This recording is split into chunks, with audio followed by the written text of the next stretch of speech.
Welcome to Berning In Hell. Okay, it's time for a game.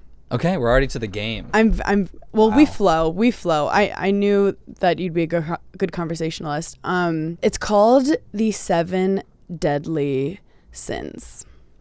What are you greedy about? What am I greedy about? When I was younger, I really did want money. Like growing up without money on the weekends and with money on the week. Wait, that's insane. I feel like I rarely hear that kind of story. Well, yeah, it's just my dad, he decided to fuck his way through college and high school. He didn't go to college because he fucked his way through high school. He ended up fucking one of the women in the neighborhood when he was a senior in high school. His buddy was a pool boy. He said, hey, I just slept with this woman. Jeffrey, my dad, you should go be the pool boy in 2 weeks and see if you can also sleep with her. He did, went back to school the next day, told his buddy, got a call at school. The guy said, I heard you fucked my wife. Gonna fucking kill you now. My dad didn't think he was serious, went to his buddy's house after school, and then his mom called my grandma and said, hey, Jeffrey, there's one of your friends is outside in an SUV or something, because they had a massive house in Bel Air. It wasn't like it's not like a car could be parked for multiple houses. It was in front of their mansion. Estate. And my dad knew it was serious, and he, apparently the guy was in the mob, and my dad snuck into the back of the house, packed a bag, and went to Colorado and Oregon, where he lived for 2 years and didn't get to walk on stage. Didn't go to college, and that's why my dad is poor. Wait, what do you mean walk on stage? He didn't get to walk across the stage to get his. Oh, I was thinking stand up. I was like, oh, is he doing? He did not sets? do any stand up either. It was he's not a great. As soon as the camera's on, he shuts off. But anyway, so that's why he didn't have money. So when I was growing up, my mom would be like, "You don't want to live paycheck to paycheck like your dad." And then I'd go to my dad and be like, "Mom said something mean." He'd be like, "What did she say?" I go, "You don't want to live paycheck to paycheck like your dad." He was like, you don't want to live paycheck to paycheck. Are you fucking kidding? Your mom's right. Don't be a jackass. Do well. And so what does your mom do for a living? She was a bookkeeper. Oh, and so she has her shit together. She's still my finance person. So for so long, I saved and saved and saved, and then I bought a house when I was 25. And now that I just finished renovating it, it wasn't an insane, extravagant thing. It's not an insane house, but it's my house. I'm so thankful that I saved and did that. That money was the thing I was super greedy for. And now I think I'm really greedy for just comfort, success comfort. I just want to not worry about this industry anymore. I'd love enough money and enough security or power to be when I want to produce a show, I produce a show. When I want to get a gig, I get a gig.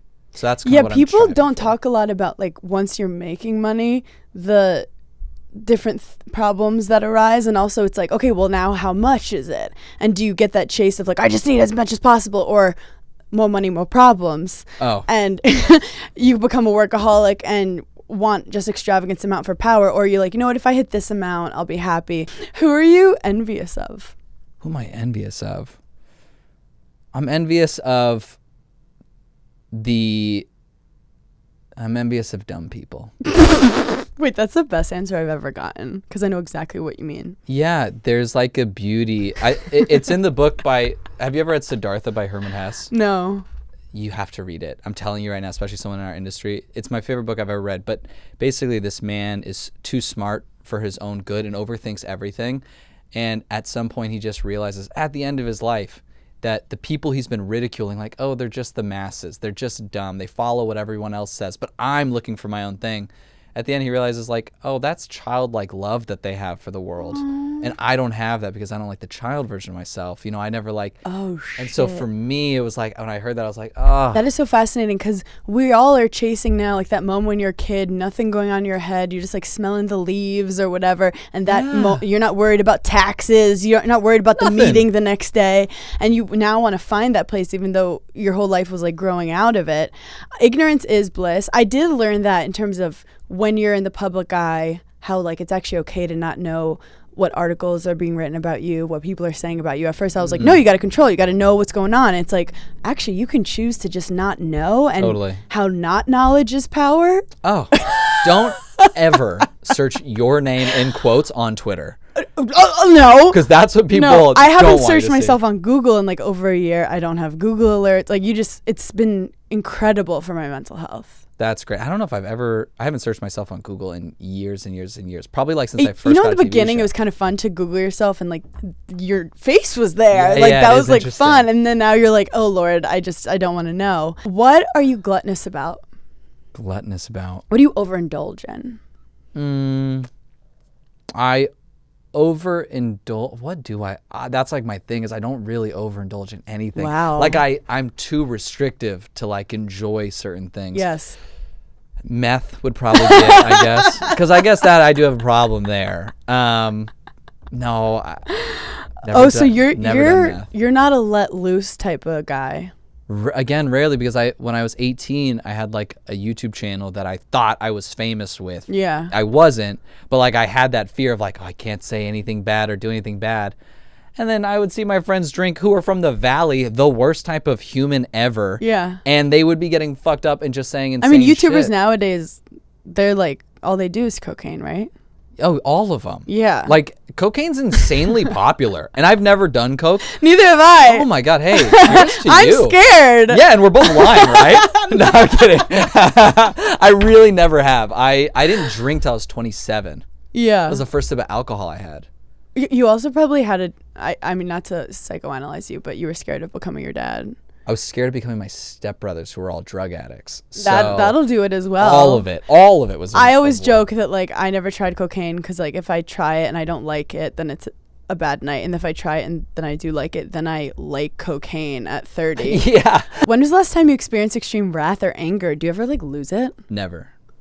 Like I've never yelled at anybody in my life. I swear to God. What about like fighting with ex-girlfriends? Nope. I'm like the most passive man when it comes to fighting. I hate yelling. I hate fighting. I think it leads to other issues in the relationship. Like I end up allowing things I shouldn't allow happen because I don't like confrontation. But that's another thing that I started working on because that one Being girl, assertive. she's like, you need to set boundaries and stick to them. And I'm like, yeah, but then what if people don't like me? And Wow. then, Me and you are very similar, and that's why we probably wouldn't have worked out because we're. let's not knock it till we try it. Oh my God. When was the last time you were a sloth? So like lazy piece of shit. In my mind all the time. That's you know, true, like that's I true. always think I should be like it's funny again through therapy. My therapist is like, Hunter, you have to understand you're not grinding as like a YouTuber anymore. You now have a foothold in this industry to a degree, and now your moves are calculated. It's not as much work, it's just more calculated work. Yes.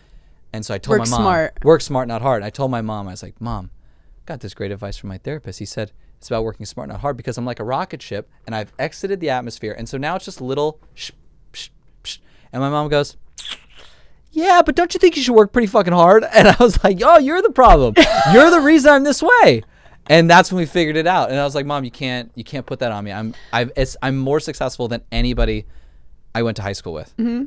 Let me live in that for a little bit. It's crazy because therapy won't necessarily like answer your problems, but it will make you self-aware to be like, oh, I'm not crazy. I think this because of this, Totally. and that's okay. Yeah. Yeah, totally. I see my parents in a different perspective now. Like when I have conversations with them now, instead of just like having impulsive feelings from it, I go, oh, okay, so they're saying that, which means that, and that's why that was happening. Normally I'd react like this, but now I know, so I'm gonna go like that. Mm-hmm. So we love a man in therapy. We truly do. Yeah. When was the last time you let your pride or the ego get in the way of something? That's a constant battle. Mm-hmm. Not the ego in like the super negative way, but just I know what I'm good at, and being on like a cable television show where cable is naturally a slow moving beast. It's like a cruise ship trying to do a 180 in a harbor. And my ideas are like, hey, let's do this, let's do this, let's do this. Which is YouTube mentality. Absolutely. And that's what they say. They're like, that's YouTube mentality. And they're like, it's going to take us 3 days to edit. I go, I could edit it in an hour. And then I realized that even if I'm right, it doesn't look good. Nobody wants to play with that guy. Nobody wants to do anything. So that working at this company, I mean, we've done like 600 episodes of Nightly Pop Holy now. fuck. Yeah, it's been 4 years. And so I've had the ultimate like I've been so lucky at every job to get the learning experience I did, but this one was really a lesson in something I think Winston Churchill said is like, if you have a rope on a table and you have your finger on one side of the strand, trying to push that rope where you want it to go, it'll just crumble around you or it won't really do what you want it to do. Instead, grab the rope and pull it wherever you want it to go, and the entire rope will follow in one line behind you. And it's this idea of like not pushing for the things you want, but bringing people with you into your ideas. Ooh. And that changed a lot of things for the 1 month. Well, I also think remembered it. that show has been as successful as it is because I feel chemistry when I watch with you guys. Like I Yeah. feel like you actually like each other. Yeah. Do you ever fight? I don't really fight with anybody. Again, I it's not can't really see my you thing. being like a diva.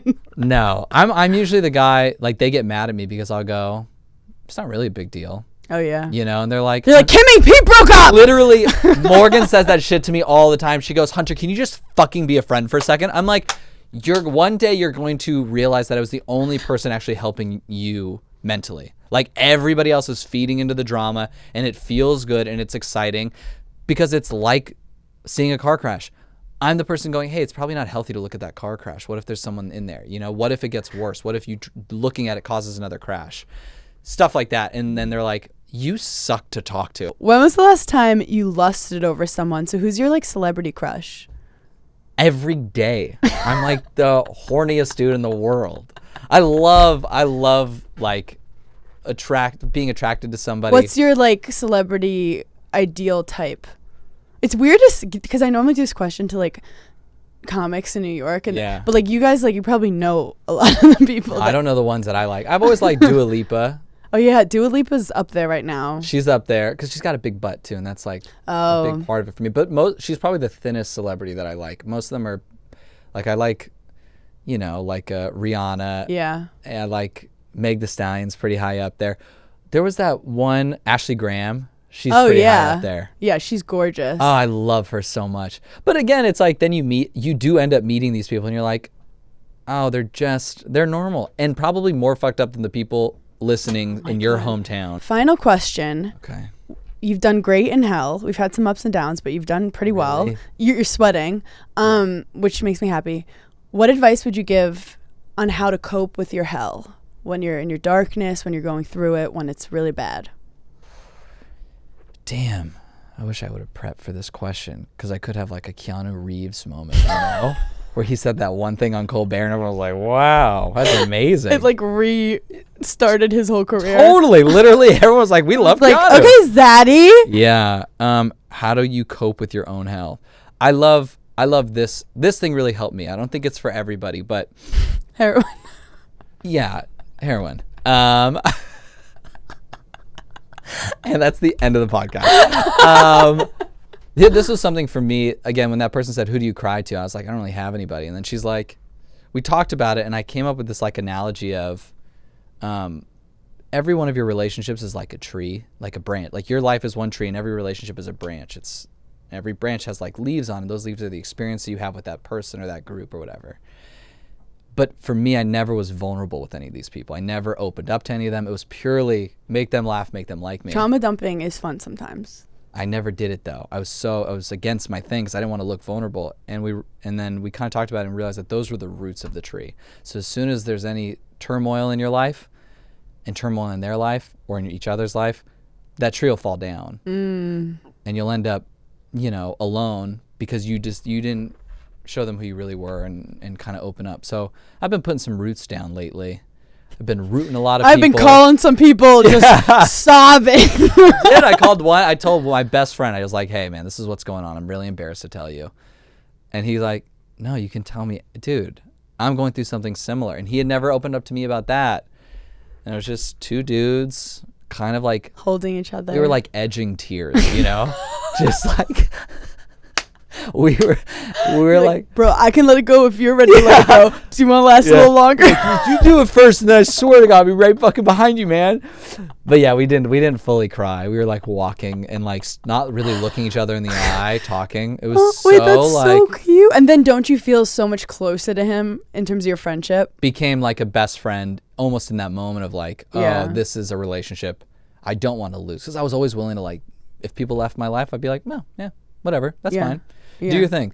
But then now I'm like, oh, it'd be a really big bummer to lose this person. Now I realize what true friendship is. So it's finding the people in your life. And it doesn't have to be a lot. I don't like having too many. Just a couple people. Yeah. Like I think having like 2 to 3 people that if you needed to call somebody and the first person didn't answer and the second person was busy, you have a third or at least a second to talk to. Yeah. And know that you're still lovable even when you're sad. Almost the most lovable. Yeah. I had a girlfriend for 5 years, and the first time I cried for her, she said she had never been hornier. It was like 4 years into the relationship, and I was like, hey, I think I'm going to like break down. I'm going to go to the other room. And she's like, you could do it in here. And then I was like, I love how you were like, I'm gonna cry outside. I'm gonna go outside for this. It's coming in about 2 minutes. yeah. Put in my Google Calendar. Yeah. I do have to say normalize guys crying because I think I've been turned on by a guy crying before. Once a guy, actually my husband was crying when we were watching Love on the Spectrum and he started crying. Oh, such a good show. And like he never cries at like actual sad things, but he was just like, it's just really touching. And I was like, oh my God.